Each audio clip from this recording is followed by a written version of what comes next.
ইসলামী আন্দোলনকে বাকি রেখে অর্থাৎ তারা আসবে না এটা সিদ্ধান্ত নিয়ে আপনারা বৈঠক শুরু করেছেন। বৈঠকের মাঝখানে আমার ইসলামী আন্দোলন আপনাদের সঙ্গে যোগাযোগ করছে, তারা আসবে রাত 8টায় একসঙ্গে আপনারা সংবাদ সম্মেলন করবেন। আসলে আপনাদের বৈঠকের ফাইনাল কি সিদ্ধান্ত হয়েছে? আসসালামু আলাইকুম।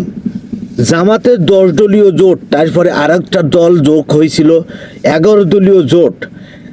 এই 11 দলীয় জোট একজা সবার পরপরই এমন একটা গুজব উঠলো যে চরমনার পীর সাহেব এই জোটে থাকবে না, তার আসন সংরক্ষিত হচ্ছে না। তার কারণে আজকে খুব অনেক এনসিপি জামাতের সমস্ত নেতা এখানে একজোট হয়ে একটা মিটিং হয়েছে।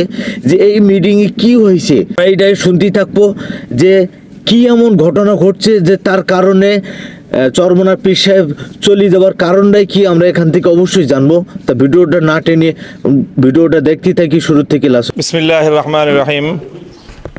আজকে আমাদের 11 দলীয় নির্বাচনী ঐক্যের যে প্রক্রিয়া চলছে, সেই 11 দলের বৈঠক ছিল। আমরা শীর্ষ বৈঠকের এই আয়োজনটা খুবই তাড়াহুড়ার মধ্যে এবং একটু ক্রিটিক্যাল সময়ে নির্ধারণ করতে হয়েছে। নেতৃবৃন্দ দেখা গিয়েছে অনেকেই সারা রাত এগুলো নিয়ে দৌড়ঝাঁপ করেছেন, আলোচনা করেছেন। তো রাতের গভীরে সিদ্ধান্তটা ফাইনাল করতে হয়েছে এবং সবাইকে সময় মতো অবহিত করা সম্ভব হয় নাই। তো সেই হিসাবে এই জায়গাটায় একটু গ্যাপ ছিল, সবাই সময় মতো উপস্থিত হতে পারেনি। এরপরেও আমরা ম্যাক্সিমাম প্রায় 10টা দলই এখানে উপস্থিত হয়ে এই বৈঠকটা আমরা সম্পন্ন করেছি। ইসলামী আন্দোলনের সাথেও নেতৃবৃন্দের সাথে আমাদের কথা হয়েছে, বৈঠকের আগ দিয়ে বৈঠকের মধ্যে থেকেও আমাদের কথা হয়েছে এবং আমরা আশা করছি যে আমরা একসাথেই রাত 8টায় আমাদের প্রেস কনফারেন্স হবে ডিপ্লোমা ইঞ্জিনিয়ার্স ইনস্টিটিউশনে।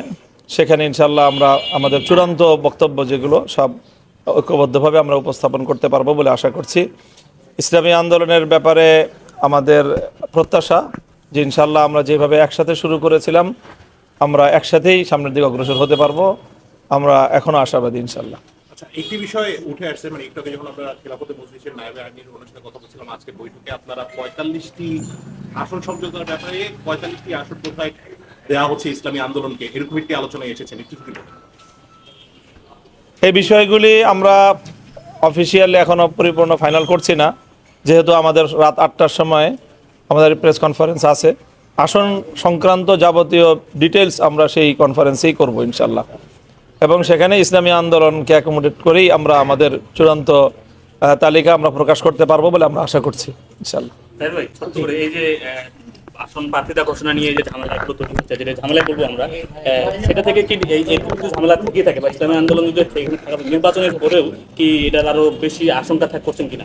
না, আমরা প্রথম কথা হচ্ছে আমরা কোনো ঝামেলার ভিতরে নাই এবং আমাদের ভিতরে যে আলাপ আলোচনা হচ্ছে কিছুটা মত ভিন্নতা হচ্ছে, এটা ঝামেলা বলা যায় না, ঠিক আছে। আর 2 নম্বর হচ্ছে আমরা রাত 8টায় কথা বলব, এখন আর আপনাদের সামনে আমরা তেমন কথা বলতে চাচ্ছি না। সবাইকে ধন্যবাদ। ছোট্ট করে যেটা হচ্ছে যে আমরা যতটুকু শুনেছি যে যদি ইসলামী আন্দোলন এসে থাকে তাহলে 300 আসনের ঘোষণা হবে, না হলে 250 আসন। আসলে না আসলেও কি 300 আসন করবেন না 250 থাকবে? এটা রাত 8টায়।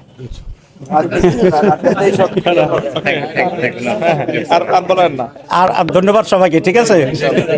জি, আসসালামু আলাইকুম। বৈঠক শেষ, প্রিভিউ শেষ। ঠিক আছে।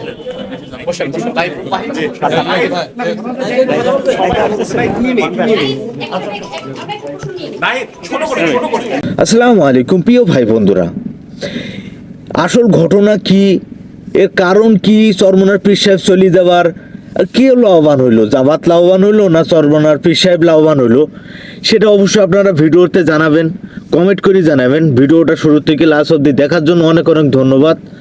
তা সবাই ভালো থাকেন, সুস্থ থাকেন। নেক্সট কোনো ভিডিও আপনাদের সাথে আবার দেখা হবে।